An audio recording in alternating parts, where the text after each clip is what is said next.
semana que tu abrir, se for a primeira coisa que aparecer pra ti, uma mulher rebolando só de calcinha, já é muito difícil de ser. Então o diabo tá busca nos entreter com isso aí.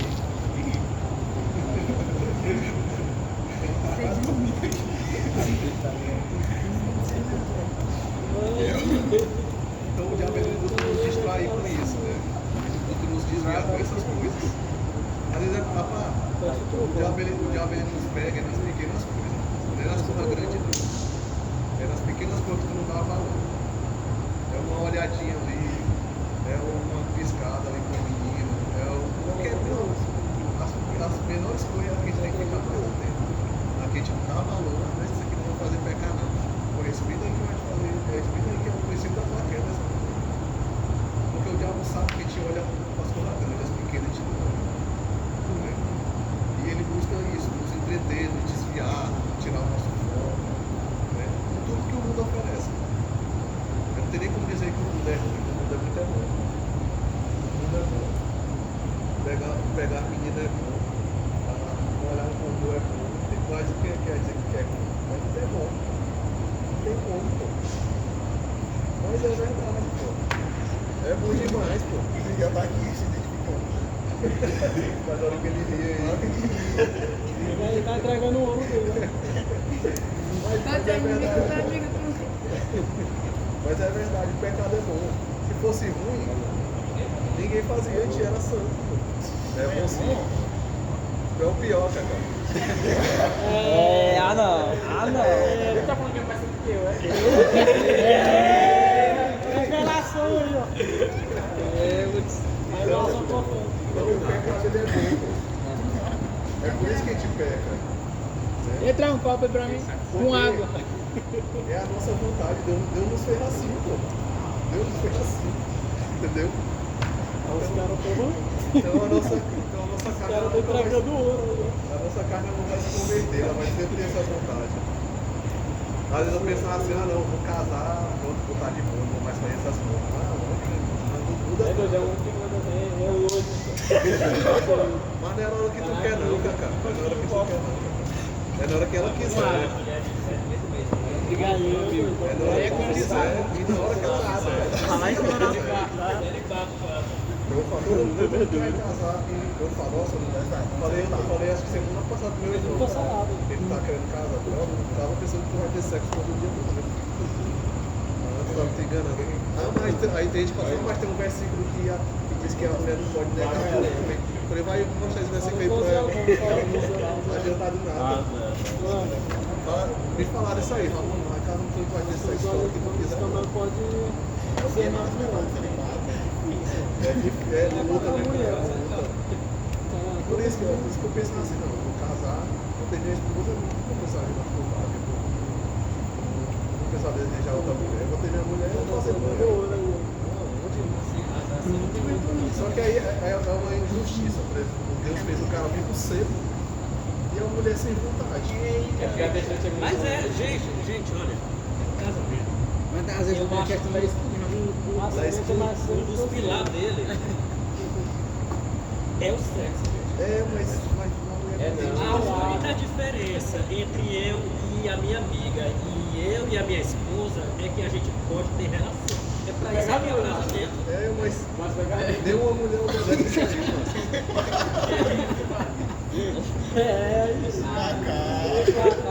Só que um é proibido e o outro é separado.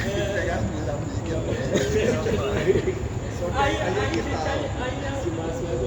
vai lá em casa e o principal é só que aí uma coisa dessa em casa. só que isso aí é geral, entendeu? Não é exceção, é regra. Mas é como eu estou dizendo, Deus fez o homem tão com toda vontade de acontecer isso. Às vezes eu fico pensando que é por causa de Eva, que Eva pecou lá no jardim, né? E Deus disse que ia unir Eva, né? Para não ter comida. Eu acho que foi a partir daí que Deus tirou ela. É porque lá no Éden, quando Deus ele falou com Eva, ele diz assim, olha, tu, mulher, dependerá do teu marido e necessitará dele. E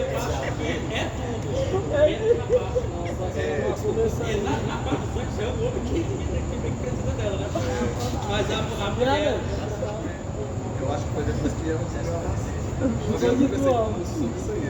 Ele achou isso aí também. Ah, bom, Foi depois que eu quero saber das estratégias de Satanás pra derrubar a igreja, né?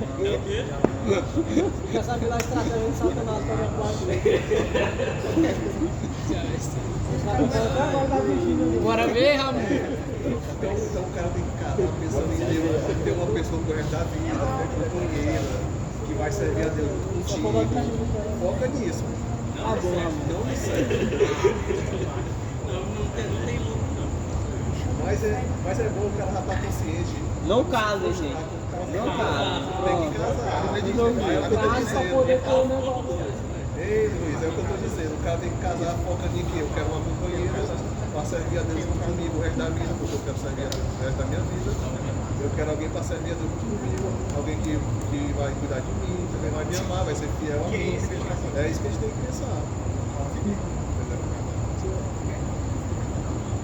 Então, a segunda estratégia do diabo, né, é dividir a família, né? É nos distrair com as coisas do mundo. É nos distrair com as coisas do mundo. Eu não estava falando, o mundo é bom, mas o pecado é bom. Então o diabo ali, é porque o diabo ele é mau. O diabo é mau. Ele vai te dar, ele vai te oferecer aquilo que tu quer. Aquilo que a tua carne quer. Só que ele não vai dizer a consequência daquilo que ele vai fazer contigo. O que ele realmente quer fazer contigo. Né? Ele vai te dar o que tu quer. Ah, eu quero uma menina isso assim assado. Eu quero, sei lá, qualquer coisa que é pecado aí que não agrada a Deus. Ele vai te dar. Ele vai te dar e vai fazer os teus olhos se encher daquilo que tu quer. Daquilo que ele sabe que pode te desviar da igreja. Mas depois, meu irmão, ele vai acabar com a tua vida. Né? Só que ele não vai dizer isso. Ele vai te iludir ali, te manipular para te fazer te desviar. E depois, quando ele vê que te ganhou, aí acaba com a tua vida. Né? E a gente pode ver, até que não é crente. Outro dia eu estava conversando com um cara que ele não é crente, rapaz. Realmente é aquele versículo lá que diz que quando a pessoa se converte, o demônio sai, mas quando a pessoa se desvia, o demônio volta e traz mais 7 com ele e a vida da pessoa é pior. Realmente é verdade. Se for ver qualquer pessoa, quando ela se desvia, ela começa a fazer coisa pior do que ela fazia quando ela não era crente. Qualquer pessoa. Entendeu? Porque ela não fazia antes dela se converter, ela faz agora, depois que ela se desvia. Porque a Bíblia fala que o demônio volta e traz mais 7 com ele. Então ele vai fazer coisas piores do que quando ele não era convertido. Então o diabo vai fazer de tudo para nos distrair. Ele vai nos dar aquilo que a gente quer, aquilo que a gente deseja, vai encher nossos olhos e nosso ponto fraco. Então o nosso ponto fraco é de todos nós é mulher, é pornografia, essas coisas que ele vai trabalhar na nossa vida, para nos afastar dele. Não tem como. Ele sabe qual é o nosso ponto fraco. Então a estratégia do diabo é isso, é nos fazer ser crentes bons, frios e dentro da igreja, sem precisar sair da igreja. Então, e o terceiro e último é eliminar o culto por completo. É a terceira estratégia. Lá em Êxodo 10, 24, ele diz assim: ide, servi ao Senhor, fiquem somente os vossos rebanhos ou o vosso gado. Vão também convosco as vossas crianças, né? O Faraó também falou assim. Faraó até permite que saiam com as famílias, mas sem os bens, sem recursos, sem ofertas. A estratégia é tirar os recursos da adoração, ou seja, desconectar o culto do sacrifício. O que o mundo tenta fazer hoje na igreja? Uma igreja sem entrega, ou seja, desestimular a generosidade, o dízimo, o investimento missionário. Reduzir a adoração a um show vazio, sem compromisso e sem sacrifício. Então, o culto verdadeiro, ele exige entrega. A adoração sem sacrifício é meia obediência. Você pode chegar. A adoração sem sacrifício é meia obediência. Né? Por que é meia obediência? Né? Porque não adianta eu adorar a Deus se eu não sou obediente a Ele. Né? Não adianta só eu vir aqui para a igreja e cantar uma música para Deus se eu não vivo uma vida que agrada a Deus. Então é uma meia obediência. Eu estou sendo obediente só na hora de adorar a Deus. Mas na hora de Deus dizer, faça um devocional, lê a Bíblia e ore todo dia. Fuja desse pecado, fuja da pornografia, fuja dessa mulher, fuja já disse daquilo, tu não obedece. Mas só aqui na igreja que tu quer adorar. Tá? Então é uma meio obediência. Então, a terceira estratégia do diabo é eliminar o culto por completo. Né? Então, eu sempre digo, o nosso maior culto é na nossa casa. O nosso maior culto é o nosso devocional. É ler a Bíblia e orar todo dia. Eu sempre vou dizer isso. É uma opinião minha. É algo que eu já vivenciei e eu sei da importância do devocional. Né? Se eu estou aqui desde 2008 na igreja, é para o devocional. Porque eu busco ler a Bíblia e orar. Se eu disser que eu faço todo dia, eu estou sendo hipócrita. Né? Mas eu busco fazer o máximo que eu possível. Porque eu sei da importância. Eu sempre vou dizer isso. Ler a Bíblia e orar na tua casa é mais importante do que tu vir para a igreja, é mais importante do que tu vir para a célula. Lá que a gente tem que vir, é importante. Deus manda a gente estar em comunhão, isso fortalece a nossa fé, aumenta a nossa fé. A gente conhece pessoas, tem amizades. Isso também influencia a gente seguir o caminho com Deus, ter boas amizades. Isso também nos influencia a servir a Deus. Que é ruim chegar na igreja e não ter amizades, é importante a gente ter amigos, mas amigos que nos levem para mais perto de Deus também, né? Como eu sempre digo, até dentro da igreja a gente tem que selecionar os amigos, porque também na igreja tem gente errada, né? Que está buscando outras coisas.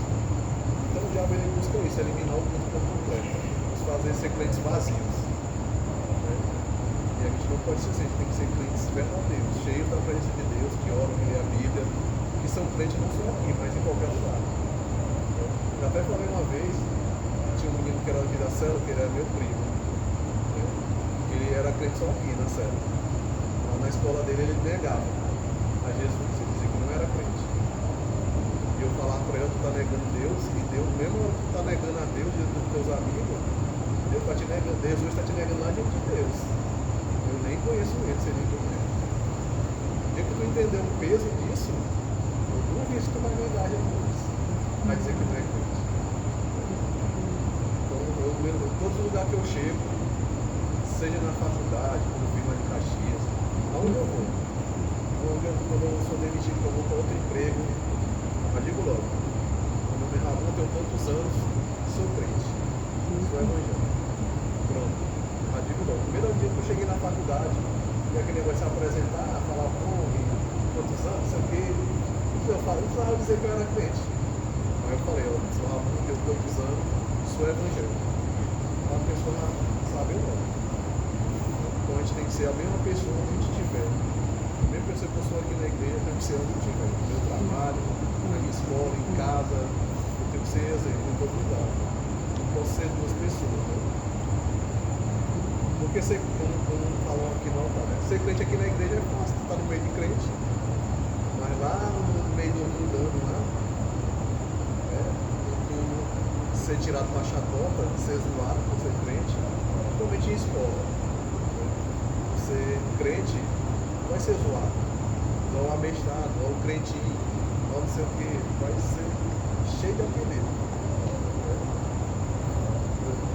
Quando eu trabalhava, é até engraçado, quando eu trabalhava no supermercado popular, aí tinha um cara lá que eu trabalhava com ele era muito mulherengo e tal, e eu falava para ele que eu era virgem, eu casei virgem, né? Minha esposa não continua viva. Minha esposa agora, né? E aí ele falava de mulher, não sei o que, eu falava que eu não mexia no Gonzalo. Ele botou um apelido, meu apelido era Não Fura. O meu apelido era Não Fura. Só que eu achava ele engraçado, entendeu? Eu tinha orgulho. Quando tinha que antigamente pedir jovens, que era melhor, aí perguntava quem é virgem. Chegou lá na barra assim. Meu apelido é Ramon? O apelido Não Fura. Não escutei, não. Nada não, gente. Os caras são uma maldade, esses caras aí. Mas era engraçado mesmo, ó, era engraçado. Mas eu não ligava pra isso. Porque eu tinha meus princípios. Cara, olha. Mas era engraçado mesmo. Acha divertido. E a apóstola sempre foi bonita, entendeu? Quando ela chegava lá no campo lá pra comprar, ele ficava tipo molecagem com ela, entendeu? Dizer, essa apóstola aí de fio dental. Ele falava, quando o rapaz respeitava a apóstola. Esse cara é doido. Ele era raparigueiro, era mulher, não queria saber nada. Às vezes eu ia fazer entrega com ele, eu via que ia passando perto de uma mulher, eu me abaixava assim, não tava assim. Eu sabia que ele ia dar em cima da mulher. Então, mas eu não tenho nada a ver, é ele. É ele, o problema é ele. Então, a gente tem que ser exemplo onde a gente estiver. Né? Tem que ser exemplo onde a gente estiver. E estar disposto a ser a chacota. Porque tu vai ser. Porque tu não vai se bater com uma pessoa que não é crente. Então ela vai querer tirar sarro de ti, ou abestado. Até de uma menina, poder chega e querer ficar contigo. Aí tu vai dizer que não quer ou que não pode, porque tu é crente. Ou isso aí é viado. Quantas vezes eu não passei por isso? Vou até falar uma vez na semana, até da minha própria família. Porque minha esposa foi a única namorada que eu tive na vida. Lá em casa eu só levava macho, que eram meus amigos, e ele mulher pra minha casa. Eu ia fazer outras coisas com ela lá, entendeu? Pô. Só eu e a mulher no quarto, tão doido. Eu gosto das conversas. Então eu levava meus amigos. E antigamente aqui na igreja, né, a galera fazia muito corujão. Né? Reunia os amigos, aí ia pra casa de alguém. Aí virava a noite lá, cada um levava seu colchonete, aí levava lanche e tal, aquela zoeira, aquela brincadeira era massa demais. Hoje em dia ninguém faz, mas antigamente era massa demais. Aí cada dia faz na casa de um. Era bacana demais. Então a gente tem que ser exemplo onde a gente estiver. A gente tem que ser exemplo onde a gente estiver e tá disposto a ser a chacota. A ser tirado como fresco, como viado, como cretinho, por abestado. Ou então outras coisas, tá desperdiçando tua vida, tu é tão novo, vai pegar a gata, não sei o quê. Então a gente tem que estar disposto a isso. É por Deus, mano. O errado é se tu não estiver sendo cobrado assim. Quando tu não estiver sendo cobrado assim, tem uma coisa errada. Não está sendo um crente de verdade ali não. Porque o diabo ele vai querer te envergonhar. Então, o terceiro objetivo do diabo, né, é eliminar esse grupo por completo, é nos fazer segredos vazios. É que o segredo só aqui e lá fora por ser outra pessoa. Então a gente tem que ser a mesma pessoa que a gente tiver. E como eu sempre falei, além da gente buscar um espiritual, ser exemplo, eu até falei na célula também, além do espiritual, de ter intimidade com Deus, a gente também tem que ser uma boa pessoa, né? A gente tem que ser uma pessoa que as pessoas gostam de estar com a gente, tem que ser uma pessoa que as pessoas se sintam paz, se sintam alegres de estar com a gente. Isso também não é só o espiritual, né? Não é só ser íntimo de Deus, mas também ser pessoas alegres, felizes, pessoas do bem, pessoas que Deus dê bons conselhos, né? E ajudem as pessoas. E tudo isso são conversas que não sejam depravadas, conversas boas. Não estou dizendo que vai falar só de Deus, mas que sejam conversas civilizadas, né? Não tenha depravação de vida, essas coisas. Tudo isso também influencia nas pessoas se respeitarem e ver Deus na nossa vida também através dessas coisas. Né? Então, é a gente te respeitar, mesmo quem está tipo assim, não, lá vem o Ronaldo ali, embora eu não falar isso não, porque o cara que tem que respeitar é chegar nesse nível. Ronaldo, hein? Então isso a gente conquista.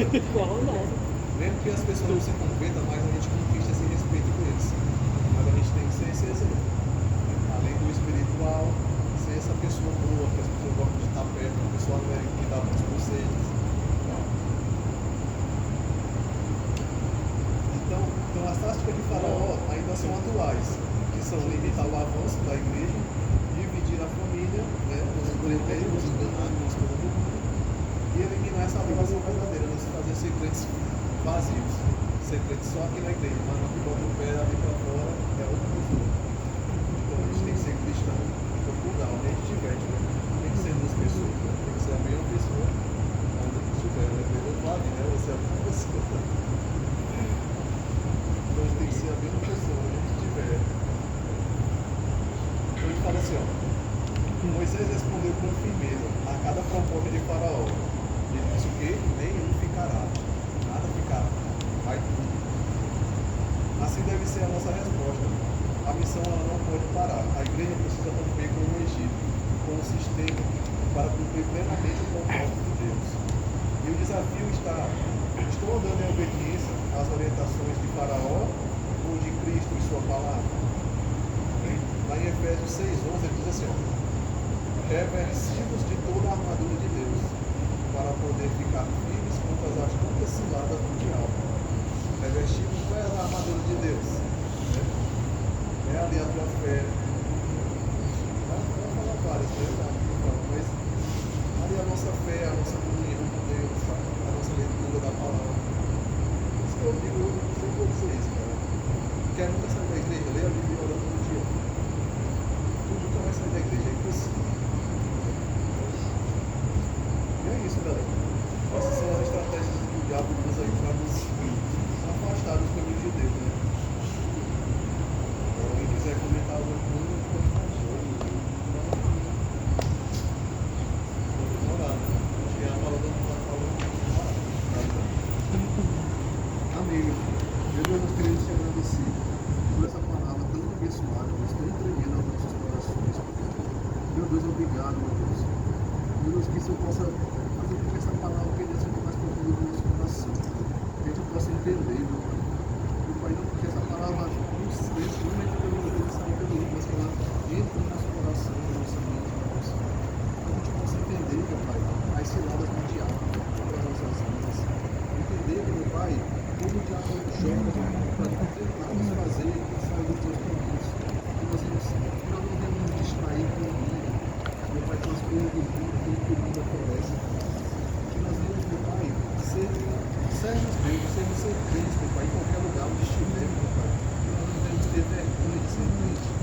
Que nós devemos estar dispostos, meu Pai, a sofrer as consequências, meu Pai, de ser crente. Meu Pai, a sofrer, a ser chacota, a ser, meu Pai, humilhado. Por ser teu sangue. Que a gente possa estar disposto a isso. Porque mais vale te agradar, Pai, do que agradar ao mundo. É mais importante agradar ao Senhor do que ao mundo. Não tem como nós podemos oferecer, meu Pai. Só morte, só destruição, só tudo de ruim. Não é só uma ilusão, o mundo nos oferece tudo de bom ali, mas é só uma máscara. No final, o diabo quer a nossa destruição, Pai. Que nós possamos entender isso, meu Deus. Eu sei que é difícil a nossa carne nos converte. Mas o Senhor está ali, a palavra diz que não tem aprovação que a gente não pode suportar, mas que tem aprovação mas que não está. Não existe essa, de que a gente não consiga, a gente consegue. Só basta a gente caçar e olhar para os lados e ver que o Senhor é a saída, que te agradar, é mais importante que agradar ao mundo. E nós temos que estar dispostos. A palavra diz que é bem-aventurado os perseguidos, porque Deus é o seu galardão. A palavra diz isso, mas a gente tem que ficar feliz ser perseguido, porque somos servos, porque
nesse nível, na